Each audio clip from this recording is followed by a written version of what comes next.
মানবিক ও অর্থনৈতিক সংকট। ইরাকের একটি গুহায় তল্লাশি অভিযান চালাতে গিয়ে বিষাক্ত গ্যাস আক্রান্ত হয়ে তুরস্কের 12 সেনার প্রাণ গেছে। সোমবার দেশটির প্রতিরক্ষা মন্ত্রণালয় বিষয়টি নিশ্চিত করেছে। পিকিকে গুলিতে নিহত এক সেনার খোঁজে রোববার উত্তর ইরাকের গুহাটিতে তল্লাশি চালায় টার্কিশ সেনারা। এই সময় ভেতরে থাকা মিথেন গ্যাসের কারণে গুরুতর অসুস্থ হয়ে পড়েন 19 সেনা। চিকিৎসাধীন অবস্থায় 12 জনের মৃত্যু হয়। এই ঘটনায় শোক প্রকাশ করেছেন তুর্কি president Recep Tayyip Erdogan. Methane gas বিষাক্ত না হলেও সংকীর্ণ স্থানে অনেক সময় শ্বাসরোধের মূল কারণ হয়ে দাঁড়াতে পারে।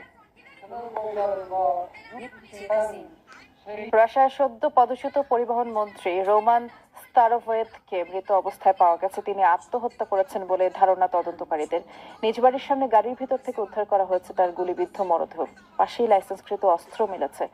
সোমবার রোমানকে পরিবহন মন্ত্রীর পদ থেকে সরিয়ে দেন প্রেসিডেন্ট ভ্লাদিমির পুতিন, তবে কোনো কারণ উল্লেখ করা হয়নি। কিছুক্ষণের মধ্যে ওই পদে ঘোষণা করা হয় আন্দ্রেই নিকিতিনের নাম। 2024 সালের মে মাসে পরিবহন মন্ত্রী হিসেবে নিয়োগপ্রাপ্ত হন রোমান। এর আগে টানা প্রায় 6 বছর কুরস্ক অঞ্চলের গভর্নর হিসেবে দায়িত্ব পালন করেছেন তিনি।